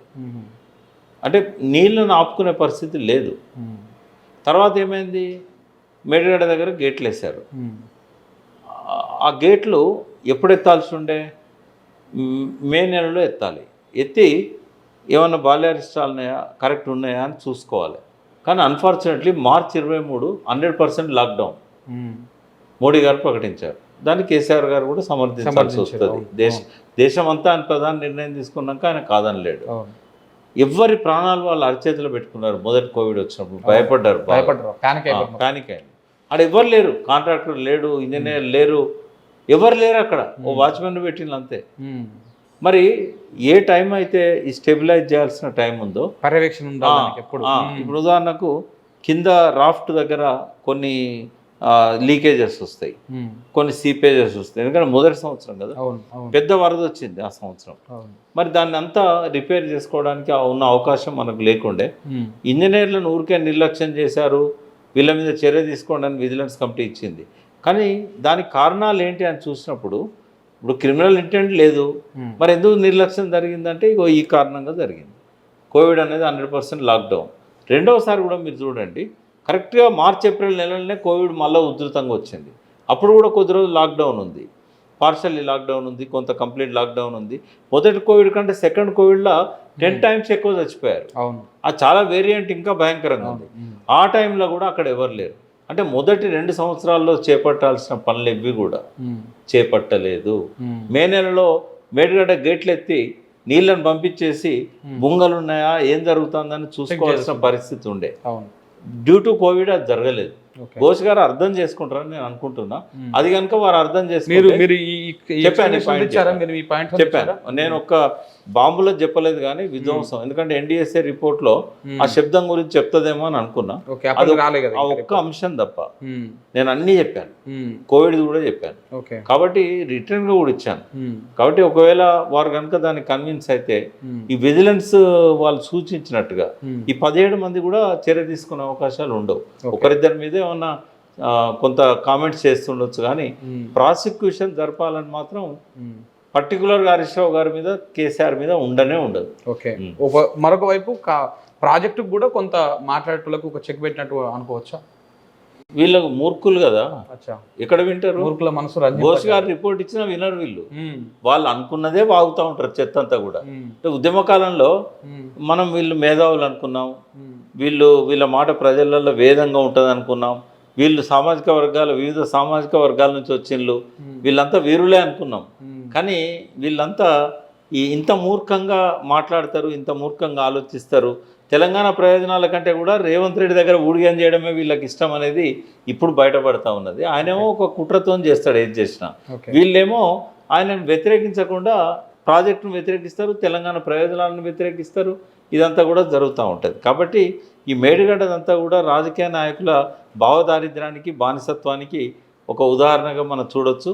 తెలంగాణకు జీవధార, ప్రాణధార మేడిగడ్డ అయితే తప్ప ఇంకా వేరే ఆల్టర్నేటివ్ మనకు లేనే లేదు. మనకు మెయిన్గా మేడిగడ్డ అవసరం ఎప్పుడు అంటే ఈ నవంబర్ నుంచి ఏప్రిల్ వరకు. ఎందుకంటే ఆ టైంలో హైదరాబాద్లో నీళ్ళకి ఇబ్బంది ఉంటుంది, పొలాలలో రబీ పంటలకు నీళ్లు ఉంటాయి. అంతా మనం మేడిగడ్డ నుంచి 240 టీఎంసీలు ఎత్తిపోసుకోవాలనుకున్నా కూడా, 180 టీఎంసీలు ఎత్తిపోసుకోవాలనుకున్నా కూడా కేవలం 30-40 టీఎంసీలే ఆ టైంలో అందుబాటులోకి వస్తాయి. అవే చాలా ఇంపార్టెంట్. చనిపోతప్పుడు జీవగాంధీ లాగా కాబట్టి మేడిగడ్డ ఇంపార్టెన్స్ అనేది నవంబర్ టు ఏప్రిల్ వరకు ఉంటుంది. అది ఎప్పటికైనా మనకు తప్పదు, దాన్ని రిపేర్ చేసుకోవాల్సిందే. ఇంకోటి వీళ్ళందరి మూర్ఖులుగా మాట్లాడుతున్నారు కదా, ఇంకొక ఆల్టర్నేటివ్ ఉందా ఏమన్నా? అది చెప్తలేరు ఎవరు. ఇది తప్ప తెలంగాణకి ఇంకొక ఆల్టర్నేటివే లేదు కదా. ఉన్నప్పుడు కరెక్టే, దాని బదులు ఇది కట్టకపోనుండే, అది చేయాల్సి ఉండే అని అనుకుంటాం.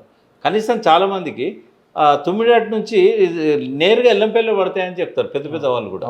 తర్వాత తిప్పిపోతలని ఇష్టం వచ్చినట్టుగా మాట్లాడతారు. అంటే ఇప్పుడు తిప్పిపోతల కోసం తెలంగాణ తెచ్చుకున్నది.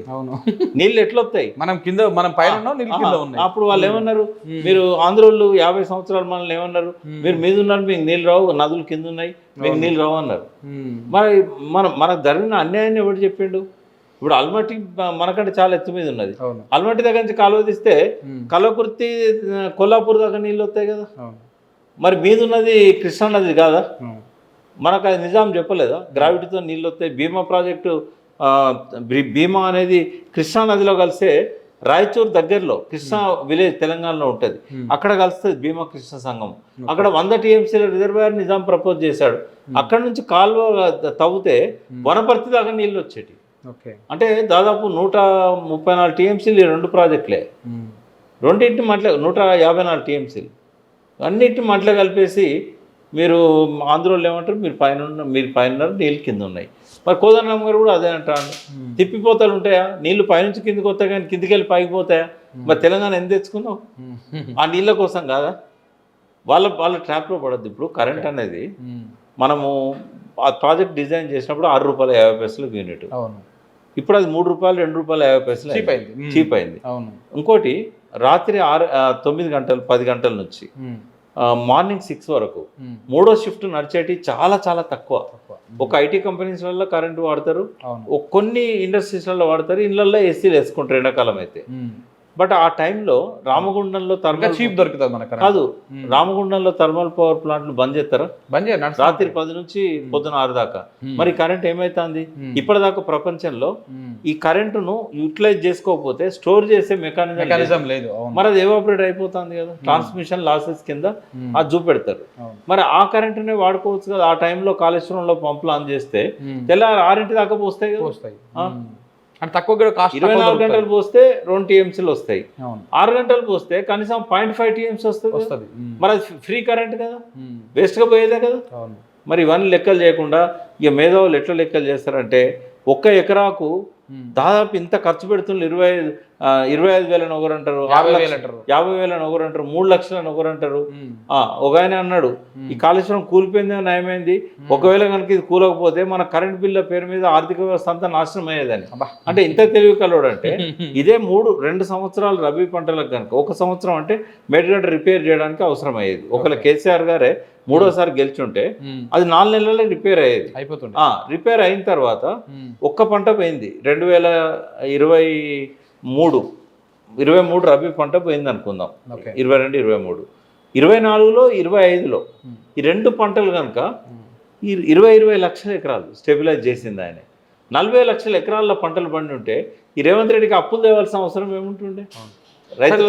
సార్ ఇప్పుడు ఇంకొకటి, ఇవి రిపోర్ట్ అయిపోయి ఇదంతా అయిపోయినాక ఇప్పటికైనా మరి ఆ మేడిగడ్డని రిపేర్ చేస్తారా, లేకపోతే ఇంకా జాప్యం జరుగుతూనే ఉంటుందంట? చేయరు. ఎందుకంటే దాని వెనుక ఉన్న కుట్ర ఏంటంటే, గలగల గోదావరి తరలిపోతుండాలి, బిరబిర కృష్ణమ్మ పరుగులిడుతుండాలి. అంటే సమ్మక్క బ్యారేజ్ ఉంది, సీతమ్మ బ్యారేజ్ ఉంది, అయినా కూడా ఇక్కడ నుంచి లిఫ్ట్ చేసే వాటర్ ఎక్కువ. కాబట్టి మేడిగడ్డ దగ్గర గేట్ పడ్డదంటే ధవళేశ్వరం కింద పంటలకు, రబీ పంటలకు పుట్టకొచ్చే టైంకు నీళ్లు ఉండవు, ఖరీఫ్ పంటలకు నాట్లు వేసుకోవడానికి నీళ్లు ఉండవు. ఈ మేడిగడ్డ పోతేనే వాళ్ళకు నీళ్ళ గతి. కాబట్టి ఇక్కడ ఉన్న ప్రభుత్వం సరే తెలంగాణ తెచ్చుకున్నాం కొట్లాడి, అనుకున్నాం మన నీళ్లు మనకే దక్కుతాయి, మన నిధులు మనకే దక్కుతాయి, మన ఉద్యోగాలు మనకే వస్తాయని. తెలుగు వాళ్ళు ఏం చేశారంటే, మళ్ళీ ఈ రాష్ట్రాన్ని ఆంధ్రతో కలపడం సాధ్యం కాదు కాబట్టి ఇక్కడ పరిపాలకులను వాళ్ళ అనుకూలంగా ఉండే వాళ్ళని తెచ్చిపెట్టుకున్నారు. ఎంత అనుకూలత అంటే డైరెక్ట్ నేరుగా కేసీఆర్ను కొట్టలేం, ఇక్కడంతోనే మన ఏలుతోనే మన కన్ను పొడవాలి. అంటే కత్తి ఆంధ్రోదే కానీ పొడిచే తెలంగాణడు. కాబట్టి ఏం చేశారు, వాళ్ళకు అనుకూలమైన వ్యక్తిని తిమ్మిని బమ్మి చేసి కాంగ్రెస్ పార్టీతో కుమ్మక్కయి అక్కడ అతన్ని PCC అధ్యక్షుని చేశారు. దానికోసం కొన్ని కోట్లు ఖర్చు పెట్టారు. లేకపోతే ఆయనకు ఢిల్లీ ముఖమేం తెలుసు. తర్వాత కాంగ్రెస్ పార్టీ చరిత్రలోనే 135 ఏళ్ళ చరిత్రలో ఎన్నడూ కూడా కొత్తగా పార్టీలోకి వచ్చినప్పుడు ముఖ్యమంత్రి ఇయ్యరు. అది ఇవ్వడం కోసము తనను తాను సాక్రిఫైస్ చేసుకున్నాడు చంద్రబాబు నాయుడు. అంత ఘనమైన పార్టీ, కాంగ్రెస్కు వ్యతిరేకంగా పుట్టిన పార్టీ, పోటీ పెట్టకుండా హైట్స్ ఆఫ్ అని చెప్పి మొత్తం వాళ్ళకున్న 10% ఓట్లు కూడా కాంగ్రెస్కే ఇచ్చాడు. ఇవన్నీ సీఎం చేయడం కోసం, సీఎం చేయడం కోసం. ఇప్పుడు తెలంగాణ ప్రజలు అర్థం చేసుకోవాలి. ఇప్పుడు అంతకుముందు కాంగ్రెస్తో కలిసి కేసీఆర్ను బొందబెట్టాలనుకున్నాడు, సాధ్యం కాలే. ఇట్లయితే కుదరది. ఇక్కడ మనోడిని ఒకరిని తయారు చేయాలని చెప్పి 4 ఏళ్ళ 5 ఏళ్ళ శ్రమతోని ఈ రేవంత్ రెడ్డిని తెచ్చి పెట్టుకున్నాడు. ఇప్పుడు అడ్వైజర్లను చంద్రబాబు నాయుడు పెడుతున్నాడు. తర్వాత ఈయనను ముందు పెట్టి నాగార్జున సార్ను చేతిలో పెట్టుకున్నాడు. నాగార్జున సార్ నుంచి మొత్తం నీళ్ళన్నీ కూడా యథేచ్ఛగా తీసుకుపోతా ఉన్నాడు. మన చేతిలో ఉండాల్సిన ప్రాజెక్టు ఆంధ్ర చేతిలో పోయినా కూడా ఈ పెద్ద మనిషి అడుగుతలేడు. ఇవన్నీ కూడా జరుగుతూ ఉన్నాయి. రేపు బనకచెర్లలో 2వ దశ మొదలైందనుకో, నాగార్జున సార్ కుడి కాలువను ఇప్పుడున్న దానికంటే 3 రెట్లు పెద్దది చేసి 90 కిలోమీటర్లు పల్నాడు దగ్గర ఒక పెద్ద బొల్లేపల్లి అనే ఊరు దగ్గర 150 టీఎంసీల రిజర్వాయర్ కట్టి ఈ కుడి కాలువను దానికి కనెక్ట్ చేసి మళ్ళీ పోతిరెడ్డిపాడు చేయబోతున్నాడు. అంటే ఇప్పుడు నాగార్జున సాగర్ కుడి కాలువతో బొల్లేపల్లి తీసుకుపోతారు 150 టీఎంసీలు. అక్కడ దాన్ని నింపి అక్కడ నుంచి బనకచెర్లలో తీసుకుపోతారు. అంటే ఇప్పుడు ఆ కాలువను మళ్ళీ వెడల్పు చేస్తారా? ఇప్పుడు ఏమైతుందంటే ఆ కాలువను 3 రెట్లు వెడల్పు చేస్తారు. ఇప్పుడున్నది 11,000 క్యూసెక్కులు, దాన్ని 13,000 క్యూసెక్కుల దాకా కూడా తీసుకుపోవచ్చు. బట్ దాన్ని 34,000 క్యూసెక్లో తీసుకుపోతారు. మళ్ళీ ఒక పోతిరెడ్డిపాడు 100% మళ్ళీ ఒక పోతిరెడ్డిపాడు అవుతుంది. ఎందుకంటే ఇప్పుడు ఒకవేళ అట్లా ఎల్పీఎస్సీ తెలంగాణ మనకు కేఆర్ఎంబి ఏం చేస్తుంది, మన డిమాండ్ల వల్ల శ్రీశైలం దగ్గర కొంచెం టెలిమెట్రీ పెట్టి నీళ్ళని తీసుకుపోకుండా కొద్దిగా అడ్డుకట్టేయాలని చూస్తున్నది. అది జరిగినప్పుడు మళ్ళీ పెన్నా ఆయకట్టు నీళ్ళు ఎక్కడి నుంచి వస్తాయి, రాయలసీమకి ఎక్కడి నుంచి వస్తాయని చెప్పి ఇప్పుడు ఈ దొంగతనం మొదలుపెట్టిళ్ళు. ఇప్పుడు అందరికీ ఏం చెప్తున్నాడు, పోలవరం పోయిన నీళ్లు మళ్ళీ తెలంగాణకు రావు కదా, వీళ్ళకేం కడుపు నొప్పి మేము తీసుకపోతే అని అంటున్నాడు. మనోళ్ళు కూడా గా ఫ్రేమ్లోనే ఆలోచిస్తున్నారు. కానీ ఆ బనకచెర్ల అనేది 3 దశలు. మొదటి దశ ఏంటంటే Polavaram to Banakacherla via Bollapalli. Second ఏంటంటే నాగార్జున సార్ కుడి కాలువ నుంచి డైరెక్ట్ అడిగి నాగార్జున సార్కి ఎక్కడి నుంచి వస్తాయి నీళ్లు అంటే కింద నుంచి హెచ్చంపల్లి కట్టి ఇచ్చంపల్లి నుంచి లింక్ పెట్టాలి. అయితే మనకు చాపకు ఎర ఎత్తేనే పడుతుంది కదా, మరి తెలంగాణ ప్రజలకు కూడా ఎర వేయాలి కదా. అందుకని ఏమంటాడు, మేము శ్రీరామ్ సాగర్ 2వ దశకు ఈ నీళ్ళని ఇస్తాం ఒక 5 లక్షల ఎకరాలకు స్థిరీకరణకు. మొదటి దశకు కూడా నీళ్ళు వస్తలేవు. ఈ 2 దశలకు కూడా మేము ఇచ్చంపల్లి నుంచి లిఫ్ట్ చేసి ఆ నీళ్ళని మీకు ఇచ్చి మిగిలిన నీళ్ళను మేము సాగర్కు తీసుకుపోతాం అని చెప్తున్నాడు. ఇచ్చంపల్లి నుంచి ఎక్కడికి లిఫ్ట్ చేస్తారు? సాగర్కు. ఓకే. మధ్యలో ఎన్ రూట్ లో కొన్ని రిజర్వాయర్లు నింపుకుంటూ మన ఆయకట్టుకు నీళ్ళు ఇస్తా అని ఒక ఎర పెడుతున్నాడు. ఓకే, చిన్న ఎర్ర. అసలు కథనం ఇది. మనం ఆ నీళ్ళ కోసం చూస్తలేం కదా, ఎందుకంటే ఆయన ఇచ్చంపల్లి నుంచి ఎత్తిపోసి మనకు పోయాల్సిన అవసరం లేదు. దేవాదుల నుంచి పోసుకుంటున్నాం, మేడిగడ్డ నుంచి పోసుకుంటున్నాం. డైరెక్ట్ శ్రీరామ్ సాగర్ వరద వచ్చినప్పుడు ఎవడు అవసరం లేకుండా మనం నీళ్ళు వస్తున్నాయి. కాబట్టి ఇది ఏంటంటే ఒక ఎర పెట్టి ఈ 2వ దశ అనేది నాగార్జున సార్ కుడికాలను 34,000 నాగార్జున సార్ కుడికాల గురించి మనం డీటెయిల్ గా మాట్లాడదాం. అంటే 3 టీఎంసీలు రోజు తీసుకుపోవడానికి పెద్ద కుట్ర ఇది. మామూలుగా చెప్తుంటేనే అనిపిస్తుంది, అది ఇంకా పెద్ద వ్యవహారం. ఈ కుట్ర గురించి మీరు ఒక 5-6 రోజులు ప్రోమో వేసి తర్వాత నాతో మాట్లాడదాము. ఈ కుట్ర ఏందనేది నేను బయట పెడతా. 3వ దశ ఏంది దానిలో అంటే ఆ బొల్లేపల్లి రిజర్వాయర్ నుంచి బనకచెర్లకు లింక్ చేయడం. బనకచెర్ల నుంచి ఒకవేళ పోతిరెడ్డిపాడు ద్వారా నీళ్ళు రానప్పుడు లేకుంటే అక్కడ మనం అడ్డుకున్నప్పుడు ఈ ఇదివరకు ఉన్న తెలుగంగ కానీ ఇవన్నీ ఆయకట్లకు దాంతో ఇవ్వాలనేది పెద్ద కుట్ర. ఇది చాలా అంటే తెలంగాణ తెచ్చుకున్న సంతోషాన్ని దక్కనీయకుండా ఇటు రేవంత్ రెడ్డిని తీసుకొచ్చి ఆయన ద్వారా వాళ్ళ ప్రయోజనాలు నెరవేర్చుకోవడం ఒకటైతే, ఈ కుట్రలన్నీ కూడా రేవంత్ రెడ్డి గ్రీన్ సిగ్నల్ ఇస్తున్నాడు. Okay right sir, thank you very much. మీరు అంటే ఈ తక్కువ టైంలో కూడా ఈ వివరాలను చెప్పారు. మళ్ళీ మనం ఆ నాగార్జున సాగర్ సంబంధించినటువంటి విషయాల గురించి మళ్ళీ మనం మాట్లాడాలి తొందరలోనే. Thank you very much. So ఇది కాళేశ్వరం కమిషన్ ముందు కేసీఆర్ గారిని ఆ commission chairman justice PC Ghosh గారు ఉన్నటువంటి ప్రశ్నలు, వారు ఏం సమాధానం ఇచ్చారు, ఏ రకమైనటువంటి వ్యవహారం నడిచింది అక్కడ కమిషన్ ముందు, ఎలాంటి సమాధానాలు వచ్చినాయి అన్నటువంటి డీటెయిల్స్ కూడా మనం ఇప్పుడు చూసినాం. సో చూడాలి ఇక కమిషన్ రిపోర్ట్ ఎప్పుడు వస్తుంది, ఆ రిపోర్ట్ వచ్చిన తర్వాత ఏ అంశాలు అందులో వాళ్ళు పరిగణలోకి తీసుకున్నారు, అందులో ఎవరైనా ప్రాసిక్యూట్ చేసేటువంటి అవకాశం ఉందా, కేసీఆర్ గారి మీద లేదనుకుంటే హరీష్ రావు గారి మీద ఏమైనటువంటి నిర్ణయాలు తీసుకుంటారా ఏంటి అనేది మాత్రం కమిషన్ రిపోర్ట్ వచ్చినాకనే చూడాల్సినటువంటి అవసరం ఉంటుంది. Thank you very much.